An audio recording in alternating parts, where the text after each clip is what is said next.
Hello दोस्तों, UPSC Hindi के online study platform में मैं गौरव त्रिपाठी आप सभी का स्वागत करता हूं।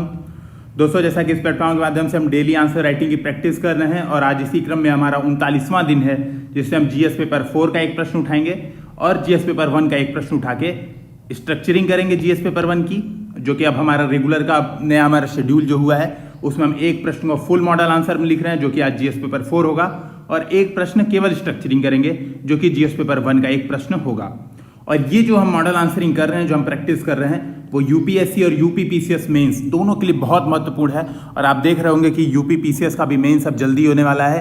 और ये ना केवल इस साल जो लोग यूपीपीसीएस दे रहे हैं या यूपीएससी दे रहे हैं उनके लिए, बल्कि जो लोग 2021, 2022, इवन 2023 में भी जो लोग एग्जाम दे रहे हैं उन लोग के लिए भी बहुत महत्वपूर्ण है डेली आंसर राइटिंग प्रैक्टिस के लिए, ताकि वो जो अपनी स्ट्रक्चरिंग है, जो आगे की तैयारी है, उसको अभी से कर सके और एग्जाम में अच्छे नंबर ला सके। क्योंकि आप यहाँ पे देख सकते हैं कि जो ये आंसर राइटिंग की मेरी प्रैक्टिस है, उसी का कहीं ना कहीं ये थोड़ा सा कमाल है कि 2019 की जो सिविल सेवा की परीक्षा हुई है उसमें मैं इंटरव्यू में अपीयर हुआ हूँ। और हिंदी मीडियम से इंटरव्यू में अपीयर होना भी एक अच्छी बात है। जितना आजकल रिजल्ट घटते जा रहा है उसको आप देख सकते हैं। तो जो आज हमारा जीएस पेपर 4 का प्रश्न होगा वो मैं पहले आपके सामने पढ़ देता हूँ। जीएस पेपर 4 का जो आज हमारा प्रश्न है वो एक बहुत इंपॉर्टेंट प्रश्न है। और जो आज वैल्यूज हैं, जो आज जिस वैल्यू का आज हम डिस्कशन करने वाले हैं, वो आप ये समझ लीजिए आपकी सिविल सेवा में सिलेक्शन के लिए बहुत महत्वपूर्ण होगा। और ये वैल्यू आपके अंदर होना ही चाहिए। अपने अंदर देखें, अवलोकन करें खुद के अंदर, और अगर ये वैल्यूज आपके अंदर नहीं है तो उसको डेवलप करने का प्रयास करें। तो प्रश्न पढ़ते हैं। उच्च भावनात्मक समझ का मूल आत्म जागरूकता है। यदि आप स्वयं की अभिप्रेरणाओं और व्यवहार को नहीं समझते हैं तो दूसरों की अभिप्रेरणाओं और व्यवहारों की समझ विकसित करना लगभग असंभव है। उपयुक्त उदाहरणों की सहायता से विवेचना कीजिए। इंग्लिश में पढ़ देता हूं। The core of high emotional intelligence is self awareness. If you don't understand your own motivations and behaviours, it is nearly impossible to develop an understandings of other. Discuss with the help of appropriate example. तो आप प्रश्न पढ़ पाए होंगे, मुझे उम्मीद है। प्रश्न को समझिए, 1 मिनट वीडियो पॉज करिए, अपना मॉडल उत्तर बनाइए और उसके बाद जो आगे की व्याख्या उसको देखिए। और दोस्तों, आगे बढ़ने से पहले एक जो महत्वपूर्ण सूचना कि यदि आपने अब तक यूपीएससी हिंदी विद गौरव को सब्सक्राइब नहीं किया है, साथ में ही अपने कुछ सहपाठियों के साथ इसे शेयर नहीं किया है, तो कृपया इसका आपको जल्दी से जल्दी करिए। क्योंकि जितने अच्छे सब्सक्राइबर, जितना अच्छा चैनल का ग्रोथ, उतने अच्छे जो कंटेंट है, नए नए जो स्ट्रेटजी से रिलेटेड प्रॉब्लम है और जो कुछ काम मैं करता हूँ, जो मेरे कुछ ट्रिक्स हैं, मैं आपके साथ जल्दी से जल्दी शेयर करूँगा। सबसे पहले हम बात कर लेते हैं कुछ टिप्स की। वो टिप्स क्या है? जैसे ये इमोशनल इंटेलिजेंस, एटीट्यूड, इसके अलावा जो आदि है, ईटीसी मतलब आदि, जो इसके साथ साथ अन्य जो मूल्य हैं उस पर आपको शॉर्ट नोट बनाना है, आपका होमवर्क है। तो आज आपका ये काम रहेगा कि कम से कम 10 मूल्यों को उठाएं। जैसे मैं बात कर रहा हूँ एटीट्यूड, यहाँ पर है इमोशनल इंटेलिजेंस दिया है। इमोशनल इंटेलिजेंस के भी 4-5 पार्ट होते हैं, अभी हम देखेंगे, 5 भाग होते हैं। इन सब पे आप 20-20 शब्दों की डिफिनीशन तैयार करिए, मिनिमम 10। आज आपका ये होमवर्क है। और जब आप इसको कर लें तो नीचे कमेंट सेक्शन में बताएं कि यस हो गया। ताकि देखिए, एक जो बात है, आप देखेंगे एक तो लॉकडाउन चल रहा है, इसके अलावा हम इस प्लेटफॉर्म के माध्यम से चाहते हैं कि जो कोचिंग संस्थान है उसकी जरूरत आपको प्रिपरेशन में ना पड़े। और कोचिंग संस्थान का काम क्या होता है? इंटरेक्शन, जो आप कह सकते हैं इंटरेक्टिव प्लेटफॉर्म होते हैं कोचिंग, और आपको समयबद्ध जो आपकी रेगुलरिटी है वो मेंटेन किए रहते हैं। दूसरी बात, आपको लाइन से सिलेबस कंप्लीट कराते हैं, आपकी थोड़ी हेल्प करते हैं, और कोई सिलेक्शन में कोचिंग संस्थानों का योगदान नहीं होता है। तो देखिए, जैसा मैंने भी बिना कोचिंग संस्थान के अभी तक का सफर तय किया है, तो मैं आपकी भी यहाँ पे सहायता कर सकता हूँ। इस प्लेटफॉर्म को अधिक से अधिक इंटरेक्टिव बनाने का प्रयास कर रहा हूँ। और आप देख रहे होंगे जितने नीचे कमेंट सेक्शन में प्रश्न पूछे जाते हैं, मैं अधिकांशतः का जवाब 10 मिनट 15 मिनट के टाइम लिमिट के अंदर देता हूँ। चाहे आप उस प्रश्न को रात में 2 बजे पूछते हो या फिर आप सुबह 5 बजे भी उस प्रश्न को पूछेंगे, तो जनरली आप देखेंगे कि मैं 5 से 10 मिनट में उत्तर देता हूँ। ये प्लेटफॉर्म अधिक से अधिक इंटरेक्टिव बन सके, इसलिए जो होमवर्क दिए जा रहे हैं, और अगर आप इसमें इंटरेस्ट दिखाएंगे तो आगे भी मैं समय के साथ बताते रहूँगा, आज आपको ये काम करना है, ये काम करना है, ऐसे कुछ करते हुए। और अगर ईश्वर की अनुकंपा से मेरा सिलेक्शन हो गया इस बार, तो मैं पूरा प्रयास करूँगा कि जो कोचिंग संस्थाओं की भूमिका है वो पूरी तरह से हिंदी माध्यम में समाप्त कर दी जाए। और हर चीज़ लाइन से कैसे प्रिपरेशन करना है, क्या क्या पढ़ना है, इवन हम डे बाई डे के टाइम टेबल के हिसाब से इस प्लेटफॉर्म के माध्यम से तैयारी को आगे बढ़ाएंगे। तो जो भी आप डाउट पूछते हैं उसके पहले एक बार आप प्लेलिस्ट अवश्य देख लें। अधिकांश चीज़ों का जो हमने आज तक हमने लगभग 82-83 वीडियो ऑलरेडी अपलोड हो चुके हैं। तो जनरली जो आपके कॉमन डाउट्स हैं कि कैसे टाइम टेबल मैनेज करें, कैसे करंट अफेयर्स की प्रिपरेशन करें, कैसे नोट्स बनाएं, हर चीज़ की वीडियो यहाँ पे उपलब्ध है। पेपर का सिलेबस क्या है, पाठ्यक्रम क्या है, चुनौतियाँ क्या हैं, सबके समाधान क्या है, हर चीज़ का यहाँ पर उपलब्ध है, आप इसको देखें। और साथ में जो PDF हैं, इसके अलावा जो टेस्ट सीरीज हैं विभिन्न कोचिंग संस्थानों की, वो हमारे Telegram channel t.me/UPSC Hindi with Gaurav पर उपलब्ध हैं, आप वहाँ से प्राप्त करें। और जो आखिरी आज की महत्वपूर्ण सूचना कि जो प्रथम लाइव चर्चा होगी वो 5 जून को की जाएगी, जो मैं ऑलरेडी बता चुका हूँ। इसका विषय होगा UPSC की प्रेस कॉन्फ्रेंस। हालांकि दोस्तों यह एक चीज़ पर निर्भर करेगा, अगर कोई दिक्कत ना हुई नेट कनेक्शन में तो, क्योंकि वर्तमान में 2-3 दिन से नेट इशू बहुत आ रहा है यहाँ पर, और इसकी वजह से अगर कुछ इंटरप्शन हुआ तो मैं रिकॉर्डेड वीडियो एटलीस्ट, जो प्रॉब्लम है कि क्या किया जाए और ये जो विषय है इस पर एटलीस्ट एक रिकॉर्डेड वीडियो, और जो नीचे कमेंट सेक्शन में डाउट पूछे गए हैं उस पर रिकॉर्डेड वीडियो मैं 5 जून को अवश्य अपलोड कर दूंगा। ठीक है, मेरा पूरा प्रयास यही रहेगा कि लाइव सेशन में आपके साथ आया जाए और जो चीज़ें हैं उसके साथ चर्चा की जाए। तो अब हम प्रश्न के उत्तर पे बढ़ते हैं। एक बार प्रश्न मैं हिंदी में वापस पढ़ देता हूं। उच्च भावनात्मक समझ का मूल आत्म जागरूकता है। यदि आप स्वयं की अभिप्रेरणाओं और व्यवहार को नहीं समझते हैं तो दूसरों की अभिप्रेरणाओं और व्यवहारों की समझ विकसित करना लगभग असंभव है। उपयुक्त उदाहरणों की सहायता से विवेचना कीजिए।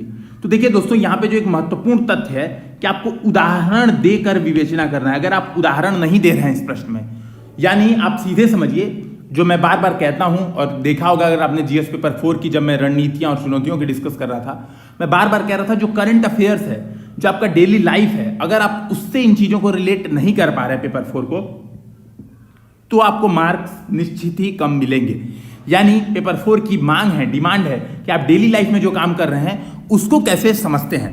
तो देखिए, ये प्रश्न इमोशनल इंटेलिजेंस इसका मेन कोर है, और इमोशनल इंटेलिजेंस का बोला है, इमोशनल इंटेलिजेंस का जो कोर है वो बोल रहा है सेल्फ अवेयरनेस, यानी आत्म जागरूकता की बात कर रहा है, कह रहा है इमोशनल इंटेलिजेंस की मूल आत्म जागरूकता है। तो क्वेश्चन को जो स्ट्रक्चरिंग है और पूरा जो मॉडल आंसर, उसको समझाने से पहले मैं कुछ चीजें डिस्कशन कर देता हूं कि देखिए, पहले तो भूमिका में आप क्या बता सकते हैं। यहां पर भूमिका बता सकते हैं इमोशनल इंटेलिजेंस क्या है। सिंपल सी बात, क्योंकि बोल रहा है, प्रश्न बोल रहा है उच्च भावनात्मक समझ का मूल आत्म जागरूकता है, यानी आप भावनात्मक समझ को थोड़ा बता दीजिए इंट्रोडक्शन में कि ये है क्या भावनात्मक समझ। अब जब आएंगे आप मुख्य भाग में, तो मुख्य भाग में आपको 2 चीजें यहां पर बतानी होंगी। पहली बात, ये उच्च भावनात्मक बुद्धिमत्ता यानी इमोशनल इंटेलिजेंस का मूल सेल्फ अवेयरनेस है। ये बात समझिएगा, सेल्फ अवेयरनेस है, ये बात बतानी है पहली बात। दूसरी बात आपको बतानी है, जो कथन दिया है वो कथन को उदाहरण के साथ समझाना है। अब कथन क्या दिया है? कथन कह रहा है कि अगर आप स्वयं की अभिप्रेरणा और व्यवहार को नहीं समझते हैं, मान लीजिए आपके अंदर गुस्सा आ रहा है, सीधी बात, आपके अंदर गुस्सा आ रहा है और आपका व्यवहार होने वाला है कि आप किसी को मारने जा रहे हैं और आप उसको नहीं समझ पा रहे हैं, आपको वो फीलिंग नहीं आ रही, तो आप क्या करेंगे? आप जो सामने वाले का अभिप्रेरणा और व्यवहार है उसको भी नहीं समझ पाएंगे। भाई सीधी बात है, आप उसको मारेंगे तो वो आपको जरूर मारेगा, निश्चित ही, क्योंकि अब गांधी जी का समय समाप्त हो गया है कि एक चांटा मारो और दूसरा गाल भी आगे कर दो। ठीक है, जस्ट मैं एक एग्जाम्पल समझा रहा हूं, हालांकि ये मतलब ये थोड़ी बेसिक समझ है, ये केवल बेसिक समझ है। अभी हम एग्जाम्पल जो अच्छे होंगे वहां पे देखने का प्रयास करेंगे।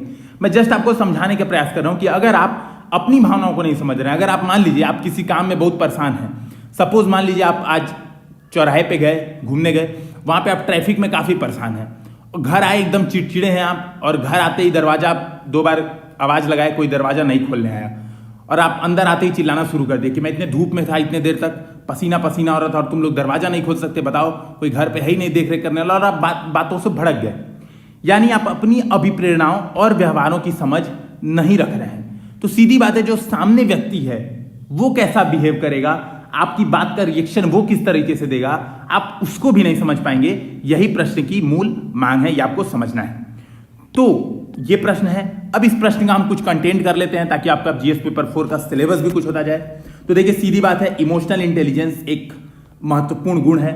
और इमोशनल इंटेलिजेंस होता क्या है? इमोशनल इंटेलिजेंस का मतलब ये होता है कि वह गुण, ठीक है, वह गुण जिससे व्यक्ति अपनी भावनाओं को समझता है, ठीक है, अपनी भावनाओं को समझता है, साथ ही सामने वाले की भी भावनाओं को समझता है, ठीक है, सामने वाले जो सामने व्यक्ति है उसकी भावनाओं को समझता है, और इन दोनों का प्रयोग क्या करता है? उचित निर्णय निर्माण में करता है। तो सिंपल सी बात है, अगर मैं 20 शब्दों में कहूं तो सिंपल सा डिफिनेशन है कि व्यक्ति का वह गुण जिससे वह अपनी और सामने वाले या दूसरे व्यक्ति की भावनाओं को समझता है एवं उसका प्रबंधन करता है उचित निर्णय प्रक्रिया में। सिंपल डिफिनीशन हो जाएगी इमोशनल इंटेलिजेंस की। अब दोस्तों इमोशनल इंटेलिजेंस के होते हैं 5 तत्व।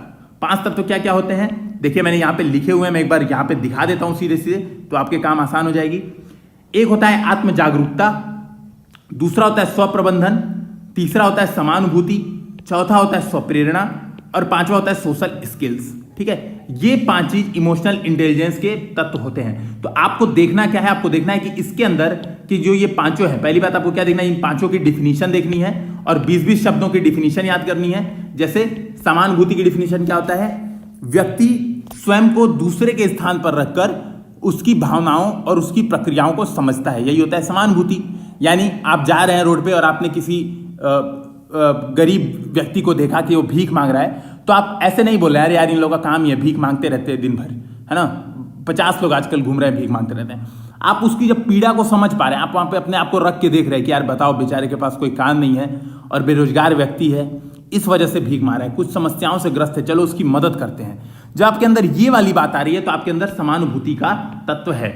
और दोस्तों ये जो पांचों तत्व हैं इमोशनल इंटेलिजेंस के, आत्म जागरूकता, स्वप्रबंधन। अब देखिए स्वप्रबंधन का क्या मतलब है, इसको भी एक बार लाइन से समझाता हूं ताकि थोड़ा इंटरेस्टिंग लगे आपको टॉपिक। मान लिया आपने समानुभूति आपके अंदर है और आपने देखा कि भाई ये व्यक्ति है बेचारा भीख मांग रहा है और आपने उसकी पीड़ा को समझा।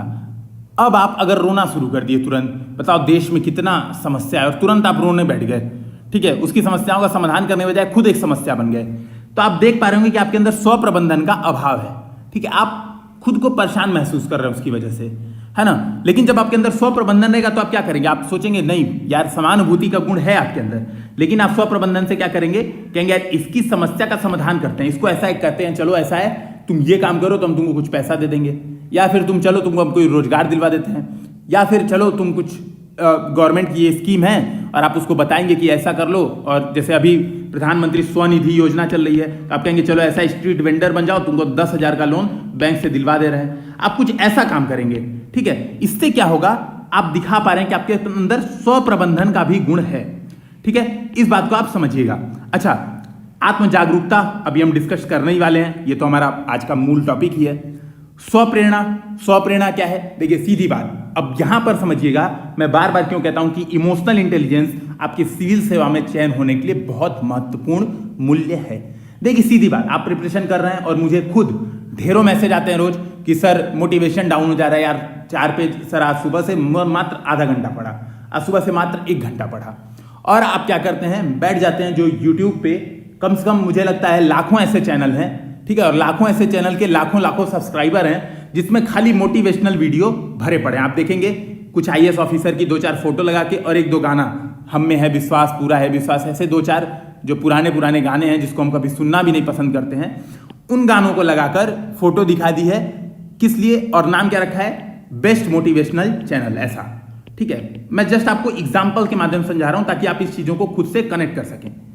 देखिएगा, यानी आप स्वप्रेरणा नहीं ले पा रहे हैं, आप क्या ले रहे हैं, पर प्रेरणा ले रहे हैं, आप दूसरों से प्रेरणा ले रहे हैं। आपको बार बार जरूरत पड़ रही है कि आप कुछ वीडियोस देखें, आपको बार बार जरूरत पड़ रही है कि कोई आपको सामने से मोटिवेट करे। जैसे मुझे कुछ मैसेज आए, सर थोड़ा मोटिवेट कर दीजिए, पढ़ाई में मन नहीं लग रहा है। आप समझिएगा, ये बात ठीक है, आप मुझसे डिमांड कर रहे हैं, तो एक हद तक मेरी भी आवश्यकता यही है कि ठीक है मैं आपकी कुछ बातें मानूं, आपको कुछ मोटिवेशन दूं, लेकिन आपको ये बात समझना होगा कि यार सिविल सेवा का जो मूल्य है उसमें तो स्वप्रेरणा की बात है, उसमें पर प्रेरणा की बात तो कहीं नहीं गई है। यानी आप दूसरों से मोटिवेशन मांग रहे हैं, आप बार बार आप डिमांड कर रहे हैं कि मुझे मोटिवेशन चाहिए, तो आप खुद समझ लीजिए ये बात क्लियर है। और ये बात मैं नहीं कह रहा हूं, ये बात सिविल सेवा के जो मूल्य बनाने वाले लोग हैं वो भी कह रहे हैं कि आप सिविल सेवक नहीं बन सकते, कहीं ना कहीं आपको प्रक्रिया में छांट दिया जाएगा, क्योंकि आपके अंदर ये जो स्वप्रेरणा वाला गुण है ये नहीं है। स्वप्रेरणा का गुण क्या होता है, कितनी भी मुश्किल हो, कितनी भी बड़ी चुनौती हो, सिविल सेवा का सिलेबस ही हो, इतनी बड़ी चुनौती ही हो, आप अपने आप को बार बार प्रेरित कर पाते हैं कि आप उसको कर डालेंगे। आपके अंदर प्रेरणा आती है, आप अचानक से सुबह 4 बजे उठ के पढ़ना शुरू कर देते हैं, अपने आप को प्रेरित करते रहते हैं कि मैं सिविल सेवा जैसी जो कठिन परीक्षा है उसको भी पास कर सकता हूं, और मुझे दूसरों की जरूरत नहीं है, मुझे कोई ये बताने, जो मैं बार बार कहता हूं अपो दीपो भव, अपो दीपो भव भी एक तरह से आप कह सकते हैं स्वप्रेरणा ही है, ठीक है। और ये देखिएगा, ये हम पेपर 4 ही बेसिकली सॉल्व कर रहे हैं, ठीक है। पेपर 4 रियल लाइफ के एग्जाम्पल से ही आप अच्छे से सॉल्व कर सकते हैं। तो आप इस बात को समझिएगा, अगर आपके अंदर स्वप्रेरणा का गुण नहीं है, आप अपने आप को सेल्फ मोटिवेशन नहीं दे पा रहे हैं, तो आप तैयारी नहीं कर सकते। क्यों? क्योंकि अगर आपको सुबह 4 बजे आपकी नींद खुली और आप सोच रहे हैं कि चलो हम पढ़ते हैं, और आप नोट्स लेके बैठे और तब तक आप डिमोटिवेट हो गए, और फिर आप यूट्यूब खोल के बैठ गए सर्च करने कि चलो कुछ मोटिवेशनल वीडियोस देखते हैं, तो आप समझ लीजिए आपकी तैयारी खटाई में है, या आपकी समस्या पर्सनल है, ठीक है। इस बात को आपको समझना होगा। तो यानी बात कर ली मैंने स्वप्रेरणा, समानुभूति, स्वप्रबंधन। सोशल स्किल्स, सोशल स्किल्स क्या है? हम जब सामाजिक रूप से किसी से बातचीत करते हैं तो किस तरह से लोगों को मान मनोबल करते हैं। फॉर एग्जाम्पल, मैं इसको एग्जाम्पल समझाता हूं, अभी मैं 20 शब्दों की डेफिनेशन नहीं बता रहा हूं, ये आपका होमवर्क है कि आप इसको समझेंगे। देखिए, सीधी बात है, कहीं पे दंगा फसाद होता है, ठीक है। एक सिविल सेवक क्या करता है, वहां पे जाके लाठी चार्ज करा देता है, ठीक है। एक सिविल सेवक वहां पे लाठी चार्ज करा के और दंगा भगा देता है। दूसरा सिविल सेवक क्या करता है, जाता है, ठीक है, जो दोनों धर्म के प्रतिनिधि हैं उनसे मिलकर बात करता है, कहता है यार ऐसा मत करो, हिंदू मुस्लिम सिख ईसाई आपस में सब भाई भाई, उनको चीज़ों को समझाता है, कहता है देखो हम तुम्हारे साथ हैं, मैं यहाँ पे खड़ा हूँ और सबसे पहले मुझसे बात करो, समझो, दंगा गलत है, दोनों की हानि हो रही है, जन धन सबकी हानि हो रही है। वो समझाता है, वो बातचीत करके मामलों को समझाने का प्रयास करता है, ठीक है। किसान या फिर महिलाएं कहीं धरना प्रदर्शन कर रही हैं, फॉर एग्जाम्पल शाहीन बाग में, तो एक सिविल सेवक होगा, क्या करेगा, वहां पे मार पीट के भगा देगा महिलाओं को। दूसरा क्या करेगा, जाके महिलाओं से बात करके समझाएगा, देखिए इतनी कड़ी धूप है, आप बैठकर परेशान मत होइए, मैं गवर्नमेंट के सामने आपकी बातों को ले जा रहा हूं, आपकी बातों को रख रहा हूं, ठीक है। आपने कोर्ट में भी देखा होगा, जो सुप्रीम कोर्ट है उसने भी क्या किया था, एक कमेटी बनाई थी और कमेटी में कुछ लोग को भेजा था कि जाइए बातचीत करिए, ठीक है। इस बात को समझिएगा। वो क्या है, वो बता रहे बेसिकली सामाजिक स्किल्स, आप किस तरह से सामाजिक चुनौतियों का प्रबंधन करते हैं। और आप देख पा रहे होंगे कि ये जो 5 तत्व हैं इमोशनल इंटेलिजेंस के, ये अगर आपके अंदर नहीं है, इसमें से आपके अंदर एक चीज भी कम है, मैं सीधे बोला हूं, जैसे फॉर एग्जांपल मेरे अंदर भी जो चीज की कमी है, ठीक है, अगर वो चीज है कम तो आपका सिलेक्शन नहीं होगा, मैं कहीं ना कहीं अवश्य छांट दिया जाऊंगा। और सीधी बात है, मुझे फिर इसी में इंप्रूवमेंट करना होगा, यही 5 जो मूल्य हैं। आज इसीलिए मैंने ये प्रश्न उठाया बेसिकली, ताकि जो आपका मोटिवेशनल लेक्चर का काम हो सके वो यहाँ पे हो जाए, ठीक है। जो आप बार बार इधर उधर मोटिवेशन खोजते रहते हैं, तो यहाँ से वो चीज आपको हो जाए। अगर मेरे अंदर भी इन 5 मूल्यों में से कोई मूल्य की कमी है, तो सीधी बात है, अगली बार मुझे वापस इस एग्जाम में बैठना पड़ेगा। इस बात को आपको समझना चाहिए, क्योंकि चाहे इंटरव्यू का जो क्षेत्र हो, चाहे इंटरव्यू का जो स्टेज है, या फिर जो मेंस का स्टेज है, आप देख पा रहे होंगे जीएस पेपर 4, इसके अलावा जो तैयारी का स्टेज है, जब आप तैयारी भी कर रहे हैं, तो ये 5 मूल्य आपके बहुत काम आने वाले हैं। अब हम सीधे चलते हैं अपने प्रश्न की ओर, क्योंकि ज़्यादा यहाँ पे मामला भटक जाएगा। तो मैंने सीधे इंट्रोडक्शन में देखिए क्या बताया, भावनात्मक समझ यानी इमोशनल इंटेलिजेंस, यहाँ मैंने ब्रैकेट में EI लिख दिया ताकि काम आसान हो जाए, से तात्पर्य स्वयं तथा दूसरों की भावनाओं को समझना तथा निर्णयन प्रक्रिया में इसके प्रयोग से है। जो बताया था 20 शब्दों में वही लिख दिया। फिर बता दिया एक इमोशनल इंटेलिजेंस से युक्त व्यक्ति में 5 चीजें होती हैं, 5 तत्व, वो बता दिए यहाँ पे फ्लो डायग्राम के माध्यम से, ठीक है। चाहता तो इसको पैराग्राफ में लिख देता कि एक EI सक्षम व्यक्ति के अंदर 5 गुण होते हैं, ठीक है। अब मैंने क्या बताया, देखिए इंट्रोडक्शन का पार्ट खत्म कर दिया, EI क्या है वो बात डिस्कस कर ली। अब मैं बताऊंगा उच्च EI का मूल क्या है, सेल्फ अवेयरनेस है। तो वो कैसे बताऊंगा, देखिए EI के यानी इमोशनल इंटेलिजेंस के उपरोक्त 5 तत्वों में आत्म जागरूकता EI का मूल होता है, ठीक है। क्यों होता है, क्योंकि इसके माध्यम से व्यक्ति अपनी भावनाओं का मूल्यांकन कर पाता है। आत्म जागरूकता मतलब क्या बात हुई, आप अपनी भावनाओं को समझ पा रहे हैं। आत्म जागरूकता मतलब मैंने वही बताया कि आप समझ पा रहे हैं कि आप पीड़ा में हैं, आप समझ पा रहे हैं कि आपके अंदर गुस्सा आ रहा है, आप समझ पा रहे हैं कि आप हंसने वाले हैं। जब आप अपनी भावनाओं को समझ पाते हैं, तभी आप उसकी अच्छी तरह से अभिव्यक्ति कर पाते हैं। सीधी बात है, अगर आपको गुस्सा आ रहा है और आप ये समझ जा रहे हैं कि देखो अब मुझे गुस्सा आने वाला है, तो आप क्या करेंगे, आप उसको नियंत्रण कर पाएंगे, ठीक है। आपको पता ही नहीं चल रहा है आपको गुस्सा आ रहा है और आपने क्या किया, मारपीट कर ली। इस बात को समझिएगा। तो मैंने क्या बताया, EI का मूल, और देखेंगे आप सब चीज, देखिए इससे सब चीज प्रेरित हो रही है, मतलब सब चीज इससे लिंक्ड है। अगर आपके अंदर आत्म जागरूकता नहीं है तो आप स्व प्रबंधन नहीं कर पाएंगे, भाई आपको पता ही नहीं चलेगा कि आपकी भावनाएं क्या है, तो क्या प्रबंधन करिएगा आप। सहानुभूति का गुण बिल्कुल नहीं आ पाएगा, आप समझ ही नहीं पाएंगे इस बात को, ठीक है। स्व प्रेरणा भी नहीं दे पाएंगे, ये बात भी समझिएगा। और सोशल स्किल्स तो बिल्कुल नहीं होगी, क्यों, क्योंकि आप बिना सोचे समझे कोई भी व्यवहार कर दे रहे हैं, ठीक है। तो मैंने क्या बताया, क्यों EI का मूल है आत्म जागरूकता, क्योंकि इसके माध्यम से व्यक्ति अपनी भावनाओं का मूल्यांकन कर पाता है कि किस प्रकार वह अन्य लोगों को प्रभावित करती है। यानी आप मूल्यांकन कर पा रहे हैं कि जो आपकी भावनाएं हैं, वह किस प्रकार अन्य लोगों को प्रभावित कर रही है। यानी आपके जो भावनाएं हैं, जो आपके अंदर गुस्सा आ रहा है, जो आपके अंदर हंसी आ रही है, जो आपको रोने का भाव आ रहा है, वो किस प्रकार अन्य व्यक्तियों को प्रभावित कर रहा है। ठीक है, यहां पे आप देखेंगे। अब आया मेन बॉडी में। यदि व्यक्ति के मेन बॉडी मैंने शुरुआत करी दी थी यहीं पे कि उच्च ईआई मूल है। ठीक है, उच्च आत्म जागरूकता ईआई का मूल है, वो मैंने ऑलरेडी चर्चा कर दिया। अब जो मेन बॉडी का दूसरा पार्ट है, बी पार्ट है, उसको लिखता हूं। यदि व्यक्ति में आत्म जागरूकता नहीं है, यानी सेल्फ अवेयरनेस नहीं है, तो वह दूसरों की अभिप्रेरणाओं एवं व्यवहार को नहीं समझ पाएगा। और इसी को उदाहरण के साथ बताना था, तो देखिए मैंने कैसे उदाहरण लिखा। सीधा एक उदाहरण सिविल सेवक का दे दिया। क्या लिखा? एक सिविल सेवक यदि प्रशासन में पद प्रतिष्ठा धन आदि के प्रति आत्म जागरूक नहीं है तो न ही वह विद्यमान अनियमितताओं को रोक पाता है बल्कि स्वयं भी लिप्त हो जाता है। ठीक है, सीधी बात है भाई, आपको पता ही नहीं है कि पैसा कोई दे रहा है तो आपके अंदर क्या भावनाएं आ रही है। मान लीजिए कोई नेताजी आपके पास आते हैं और डिब्बा भर के पैसा लेके आते हैं, तो आप अपनी भावनाओं को समझ में नहीं पा रहे हैं कि आपको बड़ा खुशी हो रहा है पैसा देख के। ठीक है, आप उसका कंट्रोल कर नहीं पाएंगे और आप कहेंगे अच्छा नेताजी चलिए लाए हैं, जब इतना मेहनत करके इतना दूर ला दिए तो लाइए दे ही दीजिए, हम गवर्नमेंट को ऐसा टैक्स दे देंगे इसके, है ना। जो जैसे मैंने आज फेसबुक पे एक पढ़ा कि लिखा कि एक बार मेरी सरकारी नौकरी लग जाने दो, फिर मैं गवर्नमेंट को दिखाऊंगा कि देखो कितना टैक्स भरते हैं। उसी बात से आप समझ सकते हैं कि कितना जो व्यक्ति ने ये बात पोस्ट की थी उनके अंदर कितना ये जो आत्म जागरूकता है, कितना इमोशनल इंटेलिजेंस है। ठीक है, तो इस बात को समझिएगा कि न ही वह विद्यमान अनियमितताओं को रोक पाएगा, उसको समझ में ही नहीं आएगा कि अनियमितताएं चल रही हैं, और स्वयं भी लिप्त हो जाएगा। ठीक है, इस बात को मुझे लगता है आप समझ पा रहे होंगे। दूसरा पॉइंट, एक संगठन में मिले विभिन्न प्रोजेक्ट कार्यों से लीडर आत्म जागरूकता के अभाव के कारण विचलित हो उठता है तथा अपने सहयोगी कर्मियों से विवाद, चिल्लाना आदि प्रतिक्रिया देता है। ठीक है, सिंपल सी बात है, ऐसे समझिएगा। मान लीजिए आप कोई प्रोजेक्ट काम कर रहे हैं, सीधी बात है आप एक ग्रुप में प्रोजेक्ट कर रहे होंगे। ठीक है, जैसे फॉर एग्जांपल मैं आईटी रुड़की में था तो काफ़ी प्रोजेक्ट वर्क मिलते थे जिसमें हम ग्रुप में काम करते थे। जो बीटेक फाइनल ईयर प्रोजेक्ट होता है वो भी इसका एक उदाहरण है। अब क्या होता है आप समझिएगा, 4 लोग मिलकर एक काम कर रहे हैं और आप प्रोजेक्ट लीडर हैं। ठीक है, और आप देख रहे हैं कि यार जो रिजल्ट है वो आ नहीं रहा है और डेडलाइन एकदम नज़दीक आ गई, अब काम सौंपना है। आप विचलित हो रहे हैं, आपके अंदर गुस्सा आ रहा है और आप परेशान होकर घूम रहे हैं, परेशान होकर बैठे हैं। तब तक एक जो आपके सहायक हैं वो आपके पास आते हैं और कहते हैं भाई साहब यार ये काम हो नहीं रहा है, बड़ी दिक्कत हो गई यार, मुझे घर से अचानक पे ये काम आ गया। ऐसे आपके साथ आके बोले यार मुझे घर पे अचानक से फ़ोन आ गया, मुझे जाना पड़ेगा, थोड़ा आप देख लीजिएगा इस काम को। अब आप पहले से परेशान हैं, ठीक है, अपनी भावनाओं को लेकर। ठीक है, पहले से परेशान है, आत्म जागरूकता आपके अंदर अभाव है, आप अपनी भावनाओं को समझ नहीं पा रहे हैं और विचलित होकर घूम रहे हैं। और सामने से भाई साहब ने कह दिया कि उनको थोड़ी छुट्टी चाहिए, तो आप क्या करेंगे? उनके ऊपर खूब चिल्लाएंगे, कहेंगे यार तुम तो यार बहुत नालायक किस्म के इंसान हो, हमेशा छुट्टी मांगते रहते हो, तुम्हारे घर पे कोई ना कोई हमेशा इमरजेंसी आई रहती है, और आप अपना गुस्सा उसके ऊपर निकाल देंगे।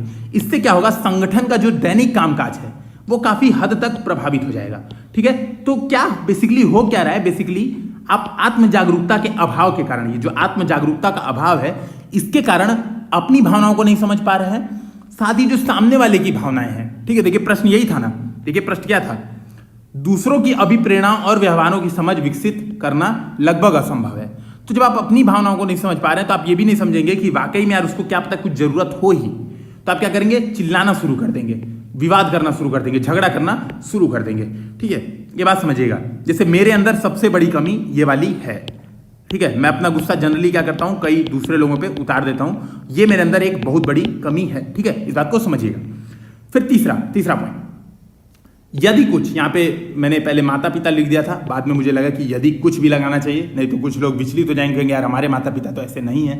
ठीक है, तो सिंपल सी बात है, मैंने इसीलिए लिख दिया, यदि कुछ माता पिता अपने बच्चों को परीक्षा में अच्छे अंक हेतु डराते धमकाते हैं, ठीक है, इस प्रकार अपने मूल्यों को स्थापित करने हेतु वो आत्म जागरूकता के अभाव से ग्रस्त रहते हैं एवं बच्चों में ड्रग्स, अवसाद, आक्रामकता इत्यादि व्यवहारों को बढ़ावा देते हैं। बेसिकली मैं समझाना क्या चाह रहा हूं, ठीक है, क्योंकि कम शब्दों में इस पूरी कहानी को समझाना है। तो देखिए स्टोरी क्या है, सिंपल सी यही बात है कि क्या होता है, माता पिता अपने बच्चों को डांटते हैं, डपटते हैं, कहते हैं कि देखो अच्छे नंबर लाओ, अच्छे नंबर नहीं लाओगे तो तुमको हॉस्टल भेज देंगे, या फिर मार पिटाई भी कई जगह कर दी जाती है। ठीक है, तो क्या होता है, डराया धमकाया जाता है। और वो बेसिकली करना क्या चाहते हैं, देखिए माता पिता के अंदर के भाव ये नहीं होते हैं, माता पिता आपके दुश्मन नहीं होते हैं, लेकिन वो करना क्या चाहते हैं, अपने जो मूल्य हैं उसको आपके अंदर स्थापित करना चाहते हैं। किसके द्वारा? डराने धमकाने के द्वारा। लेकिन उससे होता क्या है, देखिए यानी उनके अंदर आत्म जागरूकता का अभाव है, वो समझ नहीं पा रहे अपनी भावनाओं को। ठीक है, वो अपनी भावनाओं को समझ नहीं पा रहे हैं कि यार मेरे अंदर भावना ये उमड़ी कि बच्चे का नंबर ज्यादा बढ़ना चाहिए। तो भावनाओं को समझने के बजाय मैंने क्या किया, बच्चे को मारना पीटना शुरू कर दिया कि नंबर बढ़ाओ। ठीक है, ये बात को आपको समझना पड़ेगा। तो अब इससे क्या होता है, इससे बच्चे की जो व्यवहार होते हैं वो समझ से बाहर हो जाते हैं। और बच्चा क्या व्यवहार करने लगता है, बच्चा दोस्तों के साथ घूमना शुरू कर देता है, बच्चा और पढ़ाई से भागने लगता है, ड्रग्स के चक्कर में पड़ जाता है, अवसाद के चक्कर में पड़ जाता है, दिन भर सोशल मीडिया में बिजी रहता है, अपनी परेशानी को सोशल मीडिया में पोस्ट करते रहता है। ये प्रॉब्लम तब आ जाती है आपके सामने, तो इस बात को आप समझिएगा। तो मैंने 3-4 एग्जाम्पल बता दिए। एक एग्जाम्पल आपको शुरू में ट्रैफिक वाला दे दिया था, आप चाहें तो उसको भी यूज कर सकते हैं कि आप ट्रैफिक में फंस गए और घर पे आते ही चिल्लाना शुरू कर दिया। ठीक है, तो इस प्रकार स्पष्ट है कि उच्च आत्म जागरूकता एक EI सक्षम व्यक्ति हेतु अनिवार्य है, जिसके लिए व्यक्ति को मूल्यों का प्रशिक्षण, योग, मेडिटेशन, अच्छे उदाहरणों से सीखना आदि प्रयास करने चाहिए। बेसिकली मैंने क्या बताया, देखिए यहाँ पे मैंने लिखा था निष्कर्ष, देखिए यहाँ पे मैंने बताया था निष्कर्ष क्या लिखना है आपको, कैसे आत्म जागरूकता विकसित हो, क्योंकि मैंने यहाँ पे बता दिया EI के लिए आत्म जागरूकता बहुत महत्वपूर्ण है। अब EI के लिए आत्म जागरूकता बहुत महत्वपूर्ण है, तो निष्कर्ष क्या बताएंगे, कैसे आत्म जागरूकता विकसित हो जाए। तो मैंने बताया कैसे विकसित करेंगे, यहाँ पे मैंने बताया है मूल्यों का प्रशिक्षण दिया जाए व्यक्ति को। ठीक है, मारा पीटा न हो जाए, प्रशिक्षण दिया जाए। कैसे भाई, स्कूल के माध्यम से, परिवार के माध्यम से, समाज के माध्यम से, यानी जो समाजीकरण के प्रमुख अवयव हैं उसके माध्यम से क्या दिया है, बच्चों को प्रशिक्षण दिया जाए। योग, मेडिटेशन, आप मेडिटेशन करिए। अब जब आप मेडिटेशन करते हैं तो अपनी भावनाओं को समझिए, सीखिए। देखिए भगवत गीता में भी यही भगवान श्री कृष्ण ने कहा है, अपनी जो श्वास आ रही है, अपनी श्वास के ऊपर ध्यान केंद्रित करिए। तो बेसिकली उससे वो क्या कह रहे हैं, वो यही कहने का प्रयास कर रहे हैं कि आप आत्म जागरूकता लाइए। ठीक है, अपनी भावनाओं के बारे में आप समझिए। ठीक है, अच्छे उदाहरणों से सीखने आदि प्रयास आपको करने चाहिए। अच्छे उदाहरणों से सीखना मतलब आप किसी का एग्जाम्पल देखिए। ठीक है, यहां पे आता है कुछ अच्छे उदाहरणों से सीखना, कि आप देख रहे हैं कि यार ये जो सिविल सेवक है इसने ऐसा किया था ऐसी परिस्थितियों में, अब हम भी ऐसा कर लेते हैं, ऐसा परिस्थितियों में हम भी ऐसा काम करेंगे। तो आप सीख रहे हैं। बेसिकली अब्दुल कलाम को ले लीजिए, ऐसे जो बढ़िया बढ़िया कुछ सिविल सेवक हैं उनके कुछ एग्जाम्पल्स अपने पास रखिए, उनके बारे में सोचते रहिए कि ऐसे मौके पे वो कैसे चीजों को मैनेज करते हैं। ठीक है, तो पेपर 4 का मुझे उम्मीद है कि ये प्रश्न समझ में आया होगा, और आप नीचे कमेंट सेक्शन में बताएं कि ऐसी ही चर्चा चाहते हैं कि मैं अगली बार से सीधे जो टॉपिक है वही डिस्कस कर दूं, और मतलब बिल्कुल जो एग्जैक्ट टू द पॉइंट मैंने आंसर लिखा है वही आपके साथ डिस्कशन करके आगे बढ़ जाऊं। मुझे लगा क्योंकि ये जो प्रश्न है सीधे सीधे तो यूपीएससी और यूपीपीसीएस में पूछने के चांसेस कम है, कुछ घुमा फिरा के ही पूछेगा, तो आप हर तरह के प्रश्न के लिए तैयार हो जाएं। बेसिकली इसलिए मैंने आज ढेर सारे एग्जाम्पल्स के साथ इन चीजों की चर्चा की है। अब आता है जो सेकेंड पार्ट, जो कि जीएस पेपर 1 के पोस्ट इंडिपेंडेंट हिस्ट्री से संबंधित है, और इसकी हम केवल स्ट्रक्चरिंग करते हैं। जल्दी से देखते हैं 2 मिनट में स्ट्रक्चरिंग कैसे करेंगे। प्रश्न है, स्वतंत्रोत्तर भारत में राज्यों का पुनर्गठन अलग अलग सहायक कारकों के साथ एक सतत प्रक्रिया रही है, विश्लेषण कीजिए। मतलब एक बार इंग्लिश में पढ़ के फिर समझाता हूं। मतलब ठीक है, इंग्लिश में क्या है, the reorganisation of states in India post independence has been an ongoing process with distinct contributing factors analyse. ठीक है, आपको क्या करना है, विश्लेषण करना है। क्या प्रश्न कह रहा है, कह रहा है भाई कुछ नहीं कह रहा है, सिंपल सी बात है। बोला ऐसा है, जब आजाद हो गया भारत उसके बाद राज्यों का बहुत सारा पुनर्गठन हुआ। ठीक है, पहले गुजरात बना, नागालैंड बना, ठीक है, फिर आप देखेंगे काफी ढेर सारी, हिमाचल प्रदेश बना, हरियाणा, पहले हरियाणा बना फिर हिमाचल प्रदेश बना। ठीक है, ऐसे करके ढेर सारे राज्य बने। तो बोला उन्हीं राज्यों का पुनर्गठन अलग अलग सहायक कारकों, यानी कह रहा है कि सहायक कारक सबके अलग अलग थे। मतलब कुछ की मांग भाषा के आधार पर की गई थी, कुछ की मांग आप कह सकते हैं प्रादेशिक असमानता, जैसे आप देखेंगे छत्तीसगढ़ से, सॉरी मध्य प्रदेश से छत्तीसगढ़ और बिहार से झारखंड बनाया गया प्रादेशिक असमानता को देखते हुए। तो अलग अलग सहायक कारकों के साथ साथ एक सतत प्रक्रिया रही है। सतत प्रक्रिया का मतलब कि लगातार, मतलब आप देखेंगे आजादी, भारत आजाद होते ही 1953 से लेके लगातार अभी तक चल रही है। और अभी भी इवन आप देखेंगे पहले 2 जून 2014 को जो तेलंगाना बना, और क्योंकि एक दिन पहले ही 2 जून को तेलंगाना राज्य बना था, उसकी एनिवर्सरी थी, इसलिए प्रश्न चर्चा में आ चुका है। ठीक है, उसके बाद अभी भी मांग चल रही है। आप देखेंगे बोडोलैंड की मांग चल रही है, देखेंगे हरित प्रदेश, अवध। ठीक है, पूरे भारत में आप देखेंगे तो ढेर सारे, जैसे आप चाहें तो एक एस्पिरेशनल स्टेट का एक मैप भी आप चाहें तो बना सकते हैं एग्जाम में, अगर ऐसा कोई प्रश्न आता है।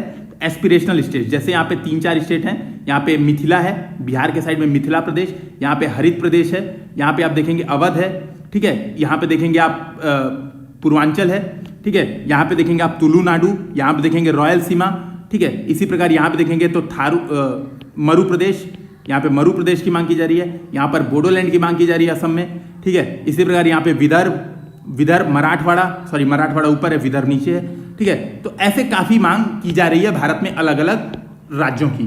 यहाँ पे देखेंगे लद्दाख मांग पूरी हो गई, वैसे जम्मू कश्मीर, ठीक है, लद्दाख अब यूनियन टेरिटरी बनी गया है तो एक तरह से मांग पूरी हो गई। तो देखेंगे काफी भारत में इन चीजों की मांग चले, यानी एक सतत प्रक्रिया अभी भी है, ठीक है। अब हम देखते हैं कैसे करना है। तो देखिए इसके लिए एक इंपॉर्टेंट चीज बता दूं कि प्रीलिम्स में क्रम पूछता है कई बार, जैसे आपको ऑप्शन दे देगा गुजरात, नागालैंड, हरियाणा, हिमाचल प्रदेश, बोलेगा इसको क्रम में लगाइए इनके पुनर्गठन के हिसाब से, तो सीधे क्रम में ही लगा हुआ है, आप देख सकते हैं, ठीक है, मैंने एकदम क्रम से ही लगा दिया है, ठीक है। इसके अलावा जितने भी राज्य बने तो एक बार आपको देख लेना चाहिए और इसको याद करने का प्रयास करना चाहिए, ठीक है। बेसिकली आपको डेट नहीं याद करना है कब बना था, यूपीएससी बहुत कम चांस है कि डेट एग्जैक्टली पूछेगी, यूपीएससी आपको एक ऑर्डर पूछेगी, तो आपको ऑर्डर कुछ निमोनिक बना के याद करने का प्रयास करना चाहिए कि कुछ शॉर्टकट यूज करना चाहिए, यूट्यूब पे ये चीजें सर्च करनी चाहिए कि कैसे याद करें राज्यों के जो पुनर्गठन है उसका समय, ठीक है। तो ये चीजें आप बेसिकली देख के इसको याद करें। अब समझ क्या है प्रश्न की, जो मैंने ऑलरेडी बता दिया, तो प्रश्न की मांग वही है, बता रहा है अलग अलग सहायक कारक आपको एक्सप्लेन करना है।